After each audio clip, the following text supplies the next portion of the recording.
Going up? Sounds good. And may the Spirit be with you, brother. And we preach the word. Well, brothers and sisters, when I think of the gift of the washing of the feet, and John, my favorite gospel, not just because my name is on it, I think back to my Roman Catholic liturgical background, when in some of our parishes, the priest would actually take out a literal pitcher of water, a literal towel, and proceed to literally wash the feet of some parishioners. Now, I'm sure all of you are quite well perfumed tonight, but I'm really glad I don't have to wash some of your feet. I'm even more glad that I'm not doing so 2,000 years ago when walking through the grimy, dirty, unsanitary streets of Jerusalem. Well, I don't need to go beyond that point. But what is very clear to me as we celebrate this mandatum day, this commandment day, is that we often sanitize Jesus. We often leave Jesus in a stained glass mural. We leave him behind Technicolor glass. And perhaps that removes what Jesus is doing, radicalizing, revolutionizing, or reorientating our point of view, as our good Pastor Chris would put it. So in what way is Jesus breaking the rules? In what way is Jesus doing what is unconventional with this foot washing? And what on earth does this foot washing have to do with the Lord's table? Well, we need to see this through Jewish eyes. After all, brothers and sisters, we are entering into the fulfillment and culmination of a Jewish feast, Passover. Well, in the Near Eastern world, in the world of Jesus' day, no self-respecting rabbi would remove his outer garment, a sign of revelation, a sign of disclosure, a sign of nakedness. No self-respecting student of a rabbi would do this. This was the work of a servant or of a slave. And in that way, Jesus shows us the meaning of servant leadership. This reminds me of a time when I myself was quite mischievous and when I was a little bit of a rule breaker yet again. This time not dealing with any kind of washing, although I was wreaking a kind of menace as a child in the house. Instead, it was at a Catholic Mass liturgy, either in the Catskill Mountains or here in Yonkers, New York. There's some familial debate as to where. And in the middle of the service, I was still quite young. I had my eyesight. It was 2001 or 2000 or so, about 5 years old. And I was with several cousins and extended family members who were going up for communion. And in my tradition, I was not yet old enough. I hadn't gone through the right ceremonies or rituals to receive yet. But as they were all going up ahead, I said, well, I'm a child of God. Aren't I a baptized believer? Aren't I a Christian? Why can't I go up? Give me some, for crying out loud. So because I didn't have the cane at the time, because my eyesight was with me, because I was still quite little, not as tall as I am, and able to sneak behind the taller folk, I was able to squeeze my way to the front of the line, squeeze my way in front of the priest who was so busy intoning in a rather dry tone of voice, the body of Christ, the body of Christ, the body of Christ. I was able to walk away with the sacred host in my hands. And as I did so, my mischievous little self, not really understanding as Peter didn't understand, not really perceiving as Peter didn't fully perceive, my eyes were drawn upward by some unseen power. And I saw there among the stained glass murals an icon of the Madonna and Child, Mary cradling in blue and white the infant Jesus in her hands. And although I did not fully perceive, I then understood in my childlike sense that the same Jesus that was cradled in her arms, in her hands, was the same Jesus that I was cradling in my tiny hands. That God Almighty had condescended from his throne to be in my embrace. Because, brothers and sisters, we are tonight in God's embrace. Because perhaps like Peter, we say too often to God, Far be it from you, Lord. You shall never wash my feet. You will never do it this way. How dare you enter into my grimy lowliness? But after all, isn't that where God always meets us? God who became an infant, God who became an adult rabbi traveling from miles upon miles with dirt under his fingernails, a carpenter of the land, a tekton, a builder. God become now a slave, a servant, washing his own disciples' feet. And now God, this night, as he was that night so many ages ago and that night in 2000, in the palm of our hands, the sacrificial lamb.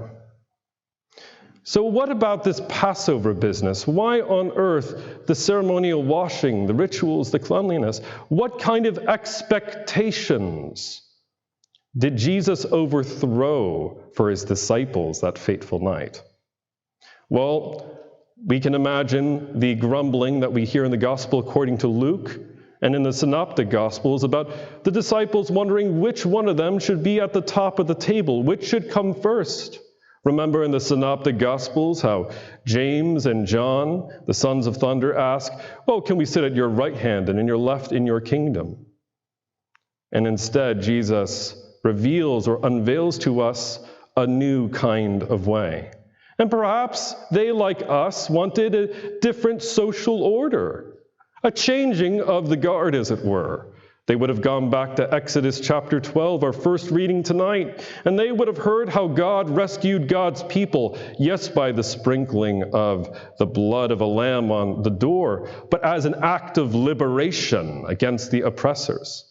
Not many chapters after Exodus 12, Pharaoh is subdued. His armies are drowned in the Red Sea. You know, God sent Charlton Heston, Moses, to rescue the world. And yet, what we find there was in their expectation for the enemies of God to be overthrown, we can imagine trepidation. Judas, we don't know what he was thinking, but we can imagine, perhaps in speculation, perhaps he was wondering, when I signed up for this Messiah business, I didn't think that we would be huddling in an upper room while high priests and centurions wanted to kill us outside. Perhaps handing over or betrayal seemed like a better course. Perhaps this harder way, this more challenging way, was more to be desired. After all, we are often tempted to do what is easy rather than what is right. In the end, the disciples find themselves encountering a new kind of gift, God offering God's own body and blood as an act of love. We call this day Maundy Thursday, not Monday, Thursday. And that gift comes from the word mandatum, which means commandment. A new commandment I give unto you. You are to love one another as I have loved you. Doesn't that sound so sweet and nice? Love. We can remind ourselves of the Beatles. All you need is love. All you need is love, love. Love is all you need. And yes, all we need, in a sense, is God who is love. But perhaps Jesus is reframing what the world means by love in light of his own supernatural vision. You know, when I was a young child and I was visiting my uncle's house, his wife is from Tel Aviv, Israel, he also, like my grandfather, had many icons. And among those icons was an image of the ladder of divine ascent, an Orthodox icon by St. John Climacus. And that icon depicted, it was rather awesome and fun, because it had all these monks trying to squeeze their way up to the top of this ladder where there was a giant cloud and an image of Jesus, and there were all these devilish ghouls trying to throw the monks down. And that image is partially true. Brothers and sisters, the disciples went through spiritual warfare that night. We will go through spiritual temptations and trials. This is a part of our Christian life. Onward, Christian soldiers, right? But Martin Luther had a deep critique of that theology. Not that he knew that icon directly, of course. Because we want us to ascend up to God, don't we? We want to reach high into the heavens. We want to be as those who built the Tower of Babel. And yet, God reveals in the gift of his body and of his blood, and the gift of the washing of our feet, and the washing of our sins, and our own washing in baptism, then in reality, this stairway to heaven, as I and perhaps Brother Paul Kopelak would put it, that stairway to heaven is one where God descends to us and meets us in our own messiness, redeeming us in our own weakness. The truth is, it is agape, self-sacrificial love that changes the world, not merely self-centered gratification. And this brings me to the word that Jesus used for remember, amnesis. Because when we think of memory, we think of, those pleasant things that happened so many years ago, don't we? What happened aeons ago, or in our picture frames, or in movies that we enjoy, or in past kisses, or in past time with loved ones spent, caught in nostalgia. But for the ancient Jewish mind, it meant to make past things present. When I received the body of Christ, in my older liturgical background, remember how the priest simply intoned the body of Christ, the body of Christ? When I came here to grace, and the assistant minister and pastor placed the sacrament in my hands, as I will for you this night, I heard Brother John, this is the body of Christ given up for you. This is the blood of Christ shed for you. Martin Luther passionately believed in the real presence of Jesus in the bread and the wine that we are about to receive. But he also believed that you meant you. Not merely all of humanity, Christ dying for all of our sins collectively. Not merely for the species back from the beginning or for the church generally, but individually, personally, for you. I know it's an old cliche, but it grows richer by the year and richer by the age every time you meditate on it. If you were the only soul alive, Christ would have given his life individually and personally for you. And as I stand here and I see you all tonight, not with the eyes of the flesh, but with the eyes of the Holy Ghost, I am mindful of that greater lesson that we are receiving. The lesson I learned as a 5-year-old boy in that church, looking up at Mary cradling the infant Christ. That the body of Christ isn't merely the presence in the bread and wine we receive, which is truth incarnate. The body of Christ is that which we become, that which in baptism we already are. We are God's hands and God's feet. When I came here seeking my vocation to serve the Lord, you opened your arms to me. When I asked, how can I learn the steps of being on this altar, you taught me. When I was worried and needed things brought in an accessible format because of my visual impairment, you, good Doug, and you many who are here help provide those materials, so that together as one communion, one koinonia, one fellowship, we might be what we were called to be, the body of Christ. Because God has gone to the cross where we could not. And God has gone to the cross knowing that we fled from him, like Peter will deny him tonight, as we have so many times. And yet, God still gives God's own self to us.